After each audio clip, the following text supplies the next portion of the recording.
Hammaga assalomu alaykum. Mani go'zal qizlarjonlarim, qalaysizlar? Sog' salomat yuribsizlarmi? Charchamasdan, ro'zalar bilan charchamasdan yuribsizlarmi?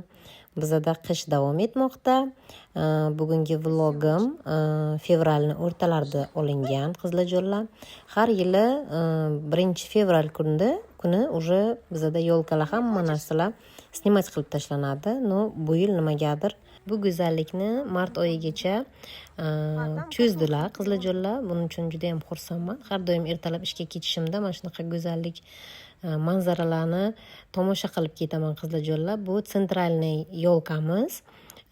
Eng sentrda qo'yilgan. To'g'risi shu yil kelganimiz yo'q, aylanganimiz yo'q. Mana shu bugun birinchi marta kelishimiz. Prosta rasmga tushib ketaylik deb kelib, sizlarga ham snimat qilishga qaror qildim qizlarjonlar. Atmosfera juda ham chiroyli. Menga hamma vaqt mana bu muzdan rezать qilingan figuralar juda ham yoqadi. Har yili har xil figuralarni chiroyli qilib bezab qo'yishadi. Qizlarjonlar, testa qilaman. Xamir mana bu yerga apparat taxlab oldim. Qaranglar, 2 qoshiqcha shakar и дрожжи soldim. Sut, iliq sutga mana bunaqa apparat taxlab oldim. 10 minutga qo'yib qo'ydim. Shuni ko'tarildi. Bu yerga esa sut, yarim piyola sut solsam, yarim piyola qaynagan suv solaman. И 2 ta tuxum, ozgina tuz soldim. Sirlik burunni pishiramiz. Shu xamir qo'ramiz, o'z apparatni solaman. Qaranglar, ko'tarilgan. Ichiga oq yog' ham solaman qizlarjonlar xamirimni. Yumshoqqina xamir qilib olaman. To'g'risini aytsam, video olishga vaqtim yo'qdi. Baribir ko'rsatib o'tadim sizlarga. Qizlarjonlar, mana bunaqa pishniy xamirim ham tayyor. Yumshoqqina qilib qo'rganman. Qaranglar qanaqa ichi to'la kislorod. Ko'pchilik tanishlarim, achigan xamir 10 soat kutish kerak, ishi ko'p deyishadi. Lekin menda unaqa emas qizlarjonlar. Men xamirimni qilsam, уже yarim soatda 40 minutda xamirim shunday chiroyli bo'lib ko'tariladi. Дрожжи ko'p solmayman, lekin juda ham yomon ko'raman дрожжи hidi kelgan xamirni. Mana shunaqa xamirimni qaranglar, qanday po'rsilloq xamir bo'lib chiqqan. Agar kimga qiziq bo'lsa, yozib yuborasizlar. Doskональный boshdan oxirigacha retseptini tashlab yuboraman. Lekin oldingi vloglarimda ham bo'lsa kerak qizlarjonlar. Endi xamirimni ozginasini pirojki qilmoqchiman, ozginasini esa sirlik non deymizmi, xachapuri deymizmi bilmadim. Shunaqa pishirib olaman qizlarjonlar. Oldin xamirim achigandan keyin mana bunaqa yasash paytlari hamma vaqt un sepib qilardim. Lekin ishga kirganimdan beri oshxonada mo'yga qilamiz. Hamma joy un bo'lib sochilayotmaydi. Uyda ham shu usulni qo'llashga qaror qildim qizlarjonlar. Un bo'lib hamma joy sochilayotmaydi и mo'yni prosta artib olasiz. Shu bilan yopishmaydi ham, chiroyligina xamirchalar bo'ladi qizlarjonlar. Birinchi zuvolachalarga bo'lib olaman xamirimni и ustini yopib albatta dam beraman xamirimga. Achiydigan xamir, дрожжalik xamir ko'p dam olishni juda ham yaxshi ko'radi. Sizlar ham bilsalaringiz kerak. Pirojkimni nachinkasi yog'da qovuriladigan pirojki, ichiga ko'k piyoz bilan tuxum qaynatilgan solganman. И har xil pripravalar, murch, tuz и yaxshi ko'rgan pripravalar solsalaringiz bo'ladi. Ozgina yog' ham aralashtiraman qizlarjonlar. Bu esa morozilkadan, terkadan o'tkazilgan tayyor sirimni chiqarib qo'ydim. Xamirim dam olgancha sirlarim erib turadi qizlarjonlar. Bu juda ham menga yoqadigan usul. Vaqtim bo'lgan payti sirlarni terkadan o'tkazib morozilkaga qo'yib yuboraman. Kerak payti любой moment sirni olib, shoshilib o'tirgan paytingiz ham tez qilishga, bir nimalarni bukishga, ovqatga solishga ham prosta обычный натертый sir hamma vaqt qo'l keladi menga. Bilmadim sizlar qanaqa qilib nomlaysizlar. Menda bugun sirlik non desa ham bo'ladi. Atak to'g'riroq nomi xachapuri.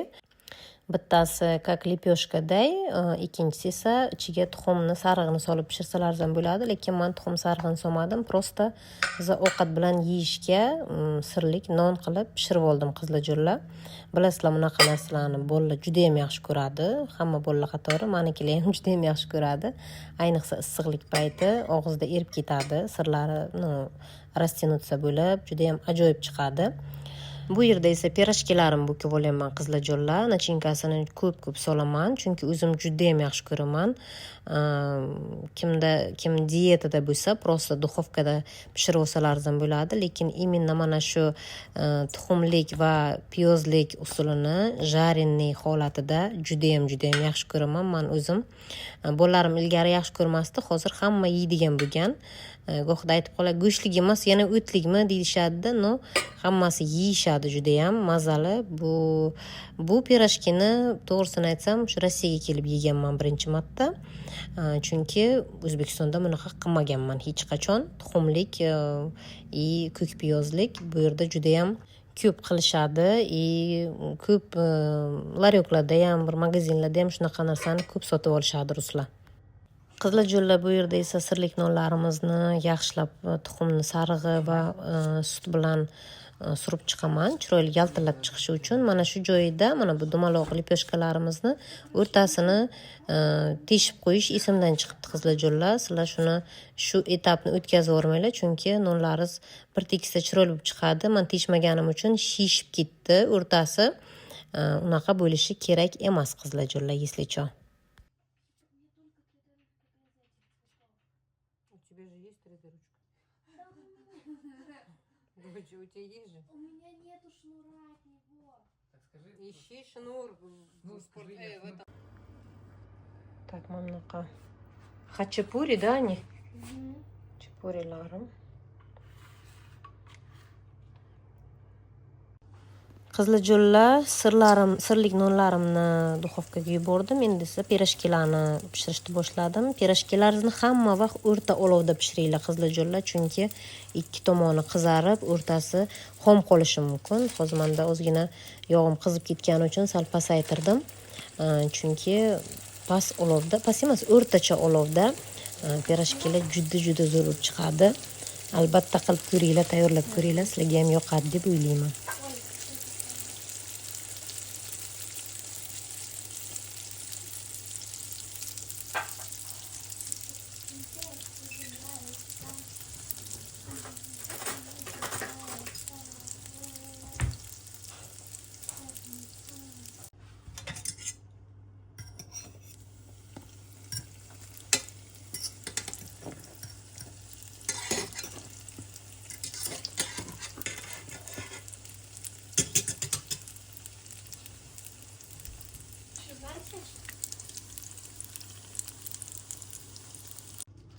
Videoni hozir sizlarga montaj qilyapman qizlarjonlar. O'zimni shunaqa pirojki yegim kelib ketdi.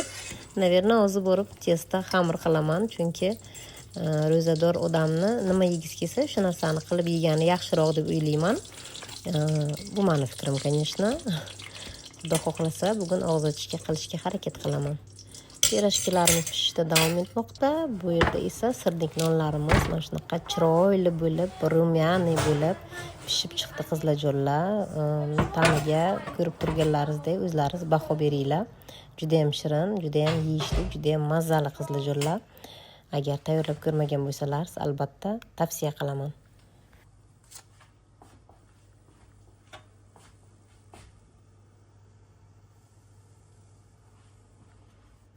Короче, qizlarjonlar, o'zi qizim dugonasi etib qo'ydik-da. Оказывается, bizning qo'shnimizda unaqa uy bor ekan. Qaranglar, qanday chiroyli. Вообще. Ko'chada shashlik pishirishyapti. Devchuli, hammaga ayozli, qahratonli salom. Xabarovskdan. Bolalarni o'qishga maktabga yetib qo'ydim. Hozir shunaqangi sovuq, bilmadim men necha gradus qo'llab mashinani ichida muzlab qolyapti. Lekin sizlarga mana bu chiroyli manzarani olmasam bo'lmasdi deb videoga tushirib kelaman. Chiroyligini qaranglar quyoshda.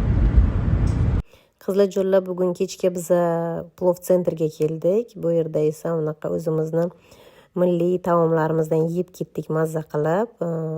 Shu o'zimiz musulmonlar pishiradigan joyda ovqat zakaz qilsang faqat yeyolmaymizda, porsiyalar katta uyga ham ko'tarib ketamiz qizlarjonlar. Sizlarda ham shunaqami? Qizlarjonlar, davno покупкalarim ketgani yo'q. Просто aylanuvdik. hozir nimaga kirdik magazinga, unaqa poрошок emas, gel для стирки olayman. Gazdan yuvishga unaqa oldim. Kofe mashinkam hali o'xshalgani yo'q. Men bunaqa penkaligidan ichib ko'rmoqchiman. Bu uyga свежесть, освежитель. Bu yeyishga o'zimizga yaxshi ko'ramiz. Unitazga шарики и жвачки для маленькой сумочки.